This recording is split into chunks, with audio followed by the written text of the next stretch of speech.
Hello and welcome to Indus News live from Islamabad. I'm Meher Sher and these are the headlines.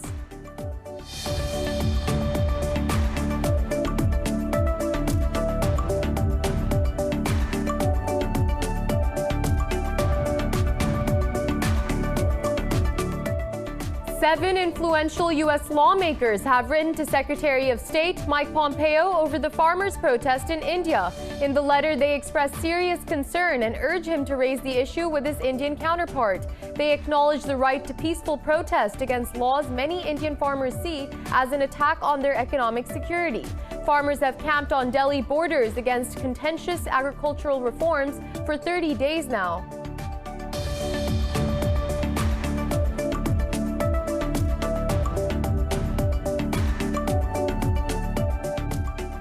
The U.S. has surpassed 329,000 deaths from the coronavirus with over 18.5 million cases. Iran has won U.S. approval to transfer funds to buy vaccines from overseas. In the past 24 hours, the virus has claimed 85 lives in Pakistan and infected more than 2,100 people. The nationwide death toll has risen to 9,753. Globally, there are 1.74 million fatalities and more than 79 million infections.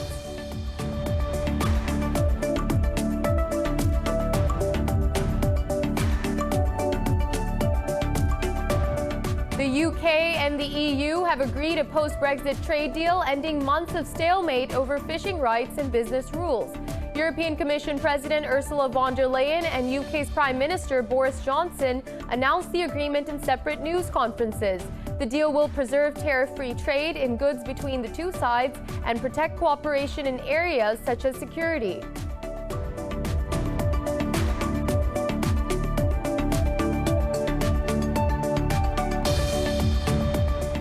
Pakistan is celebrating the birth anniversary of its founder, Kaidyazha Muhammad Ali Jinnah. The day started with a change of guard ceremony at Jinnah's mausoleum in Karachi. In his message, Prime Minister Imran Khan says a proud nation was destined to come into being the day Jinnah was born. Army Chief General Qamar Javed Bajwa says Qaid's dictum of faith, unity and discipline shall remain a guiding principle.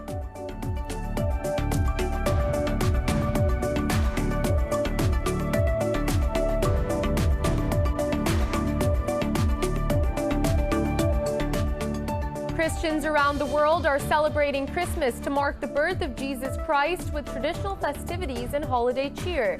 In a tweet, Pakistan's Prime Minister Imran Khan wished all Christian citizens a happy and safe Christmas.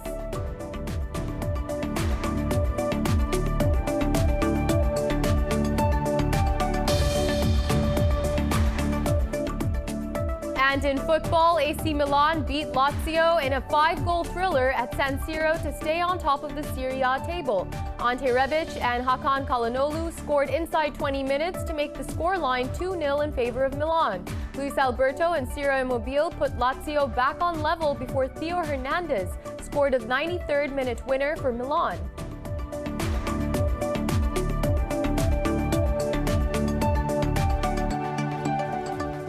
Well, those were the headlines. More news in detail after a short break. Stay with us.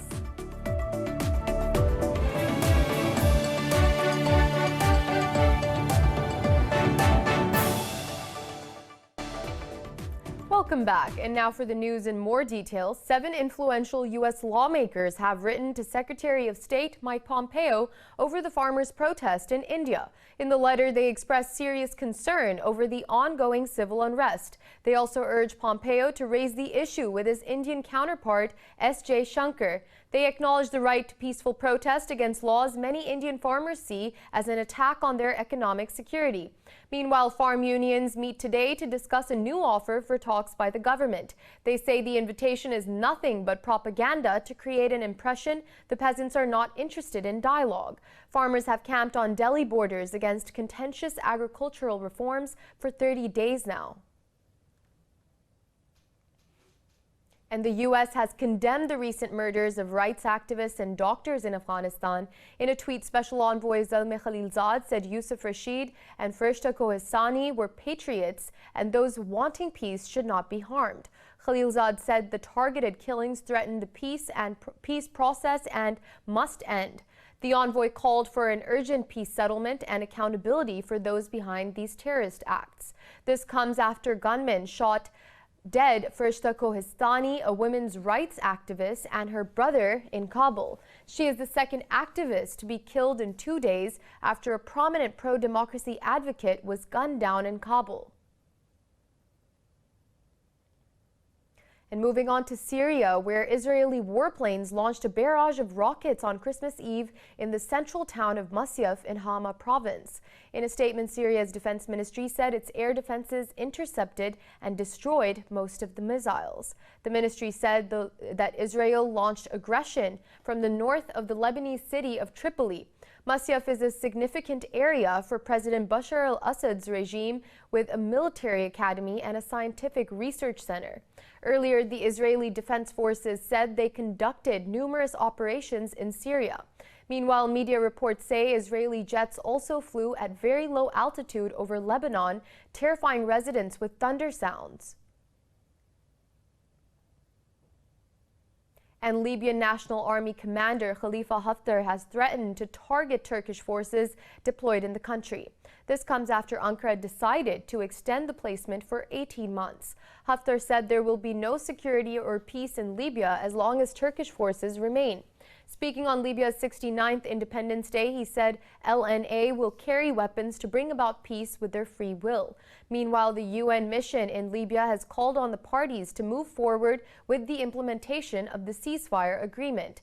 In a statement, the mission stressed the importance of building on the progress achieved so far to end brutal fighting. Libya's warring side signed a UN-brokered truce in late October and also decided a date for general elections. Moving on, Bahrain has rejected Qatar's claim that 4 Bahraini fighter jets violated its airspace in December. In a statement, the foreign ministry called Doha's claim irresponsible and baseless. It said 2 Bahraini and 2 U.S. F-16 aircraft conducted a military drill in the designated area in Saudi Arabia's airspace. The ministry said the jets returned to Bahrain and did not use Qatari airspace on their way back. Qatar sent a letter to the UN Security Council to inform it of the alleged breach on December 9th. Meanwhile, speaking at the first meeting of Saudi-Bahraini Coordinating Council, Crown Prince Mohammed bin Salman reiterated a pledge to keep working with Manama to preserve mutual interests, security, and stability. The EU and UK have agreed on a post-Brexit trade deal ending months of stalemate over fishing rights and future business rules. European Commission President Ursula von der Leyen and UK's Prime Minister Boris Johnson announced the agreement in separate news conferences. The deal will preserve tariff-free trade in goods between the two sides and protect cooperation in other areas such as security. Johnson hailed the agreement as the biggest trade deal yet. The Prime Minister said the UK has taken back control of its laws, borders, and fishing waters. He added London will be Brussels' friend, ally, supporter, and indeed the #1 market. In a Christmas message, Johnson said he wanted to end uncertainty and give the UK a chance of bouncing back stronger next year. British lawmakers will vote on the post-Brexit deal on the 30th of December. Labour Party leader Keir Starmer said the opposition will back the government's trade deal when it is put before Parliament. Commenting on the deal, the chief executive fishermen's organisations, Barry Diaz, said the industry is bitterly disappointed. Brexit campaigner Nigel Farage said the deal is not perfect, but it is a lot better off than London was 5 years ago. Meanwhile, EU President Ursula von der Leyen said successful negotiations have made parting a sweet sorrow. Leyen said the deal is the most comprehensive agreement and it will write history. Moving on, the U.S. has surpassed 329,000 deaths from the coronavirus with over 18.5 million cases. Iran has won U.S. approval to transfer funds to buy vaccines from overseas. Globally, there are 1.74 million fatalities and more than 79 million infections. More on the pandemic in the following report. Christmas 2020 comes at a jittery moment as the mutating coronavirus casts a shadow over the celebrations. The only hope in these times is brought by the gradual approvals of vaccines, indicating the beginning of the end of a global health emergency. Experts have put forward a heart-wrenching forecast that over 567,000 Americans will have died from COVID-19 by April. But health officials say the saddest part is that these deaths can be prevented. Over in the south, Chile has started its inoculation program, becoming the first Latin American state to do so. Our plan, and we are working towards this, is to vaccinate at the risk population, those who are chronically ill, the elderly, health personnel, as well as other groups who are committed to the fight against coronavirus, and to do this in the first quarter of 2021. Unlike the results coming out from Brazil, Turkey says the vaccine developed by China's Sinovac is 91% effective. Coronavirus mutations spreading at alarming rates in the UK and South Africa are provoking alarm. However, Pfizer CEO and other experts are optimistic that vaccines will protect against the new variants. This comes as over 600,000 Britons have already received the first dose of the Pfizer vaccine. Meanwhile, South Korea has reported a new record high of daily COVID-19 cases. Today we have the highest record of the new coronavirus cases, with more than 1,200 cases nationwide and over 800 in the metropolitan area. Apart from the metropolitan area, we also see a rising number of confirmed cases, with more than 300 cases. Elsewhere, Australia's New South Wales state has increased testing to rein in a resurgence of coronavirus infections in Sydney. And moving on to Pakistan, where 85 people have lost their lives to COVID-19 over the past 24 hours. This takes the country's death toll to over 9,753. Health officials report over 2,000 infections overnight, with more than 38,000 active cases in the country. The health ministry said out of over 467,000 countrywide cases, nearly 419,000 people have recovered. The ministry said over 208,000 cases have been detected in the Sindh province. Punjab has reported more than 34,000 cases, and in the capital city of Islamabad, nearly 37,000 have been infected so far. Pakistan's Foreign Minister Shah Mahmood Qureshi and his Egyptian counterpart discussed regional issues on a phone call. In a statement, the Foreign Office said the two ministers discussed ways to further strengthen bilateral ties. Qureshi briefed Sameh Shukri on developments in occupied Kashmir. He also urged the world to take steps to address the worsening human rights situation in the valley. The foreign minister thanked Egypt for its cooperation during the 47th session of the Organization of Islamic Cooperation. And we'll be back with more news after a short break. Stay with us.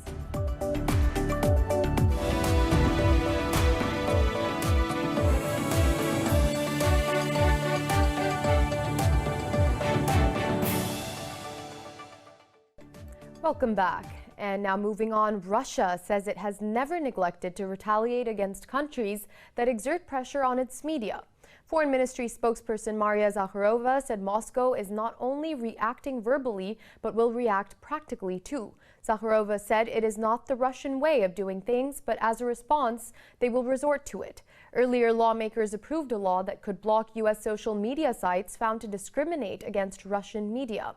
Moscow could levy big fines on platforms that do not delete content banned in the country. Moving on, the U.S. has started the process of establishing a consulate in Western Sahara to recognize Morocco's claim. Secretary of State Mike Pompeo says the virtual presence post will promote economic and social development in the region. In a statement, Pompeo said the U.S. Embassy in Morocco will manage this virtual post. He added the post will soon be followed by a fully functioning U.S. consulate in the region. He said Washington will continue to support negotiations to resolve issues between Morocco and Polisario. This came just weeks after Donald Trump's administration formally recognized Morocco's claim to the disputed territory. And Pakistan is celebrating the birth anniversary of its founder, Kaidyazha Muhammad Ali Jinnah, with a renewed pledge for prosperity. The day started with a change of guard ceremony at Jinnah's mausoleum in Karachi.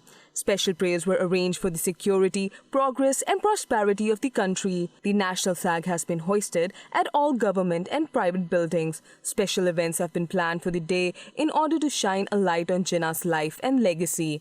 In his message, Prime Minister Imran Khan vindicated Qaid's message of confidence and courage. Khan said with his actions, Qaid became a prototype of honesty and righteousness. The nation is determined to stick with his guiding principle of unity, faith and discipline. His 40 years of struggle gave Muslims a country where he aspired to see them living as free citizens second to none. Meanwhile, Army Chief General Qamar Javed Bajwa says Qaid's dictum of faith, unity and discipline shall remain a guiding principle. And Christians around the world are celebrating Christmas to mark the birth of Jesus Christ with holiday cheer. How people have been enjoying the festivities, we can find out in the following report. The joyous traditional festivities of Christmas have scaled down to small family gatherings this year. Christmas Eve masses are now low-key events amid the pandemic. The Notre Dame Cathedral in Paris played host to a Christmas Eve choral concert. In a concession to the fact that the cathedral is still being rebuilt, the choristers wore construction hard hats and boiler suits, and there was no audience. Over in Italy, the famous Trulli or limestone buildings of Alberobello were lit up with Christmas animations. In Vatican City, the Mass is usually held in the main section of St. Peter's Basilica and attended by up to 10,000 people, including the diplomatic corps representing nearly 200 countries. But this year, Pope Francis celebrated Mass in a rear section of the Basilica with fewer than 100 participants and only a number of cardinals and bishops. He came into the world as each child comes into the world, weak and vulnerable, so that we can learn to accept our weaknesses with tender love. Like other parts of the world, Christmas celebrations in Jordan are also different this year. Social distancing and masks were in full view at the Church of Sacred Heart in the capital Amman. 2 separate masses were organized so more people could be accommodated. In Palestine, Menger Square appeared almost empty when Bethlehem, which is revered as Jesus' birthplace, kicked off celebrations amid COVID-19 rules and fears. Just 12 months ago, the Palestinian town was celebrating its busiest festive season for 2 decades. But now, hotels that were adding new wings in 2019 are shuttered and Christmas events will be held online. The newly appointed Latin Patriarch of Jerusalem, who himself contracted the virus and recovered, is leading this year's celebrations. It's a very sad Christmas because we cannot celebrate according to the tradition because of the pandemic. We will stress on intimate and family Christmas. We don't have anything else.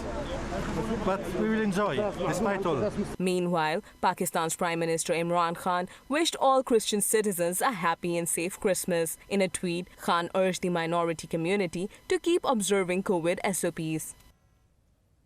In the U.S. state of California, a mural is being painted to honor the work carried out by frontline medical workers during the pandemic. The painting was commissioned by medical scrubs company Barso Uniforms and a nonprofit Beautify Earth. More in this report. A superhero doesn't necessarily wear a cape. Sometimes they come in scrubs and face masks, and COVID proved just that in 2020. In California, Samir Arkanwal, also known as street artist Samir Ewal, is painting a homage to frontline workers against the pandemic. He began the image on December 14th and plans to have it finished by January.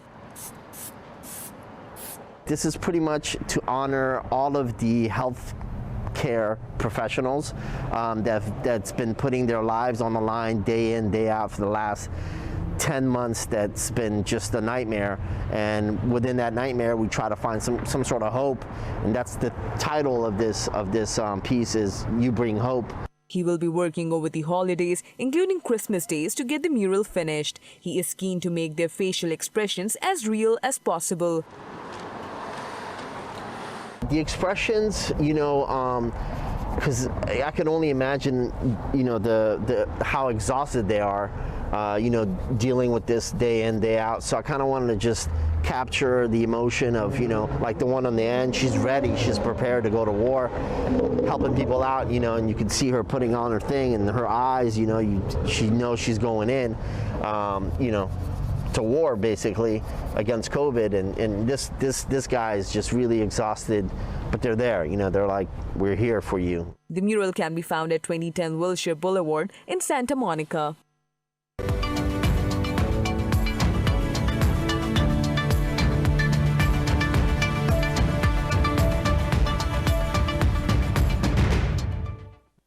Now moving on to business, stocks in Asia Pacific are mostly trading higher as investors react to a Brexit trade deal between the UK and the EU. South Korea's Kospi is leading the gains by adding over 1.5%. Hong Kong's Hang Seng Index is trading up fractionally. Mainland Chinese shares have edged up more than 0.5%. Shares in Australia are also in positive territory, with the ASX 200 up nearly 0.5%. Meanwhile, in Japan, the Nikkei 225 and the Topix Index have fallen below the flat line.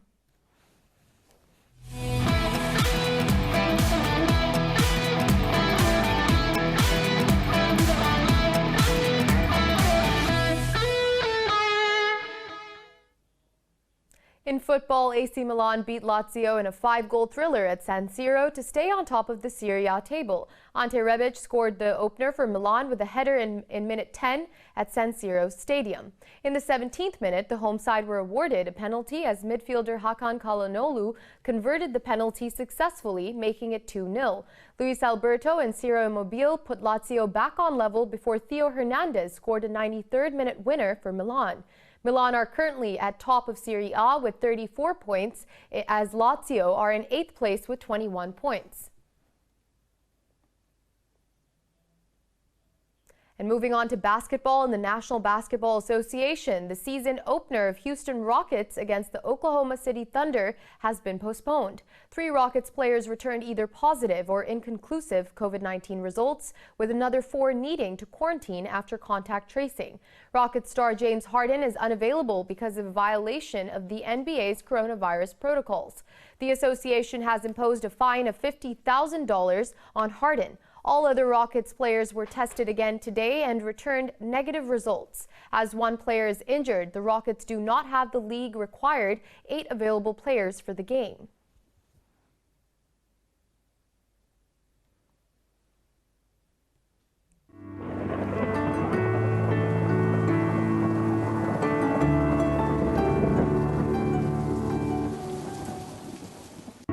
And now it's time to take a look at the latest weather updates from around the world.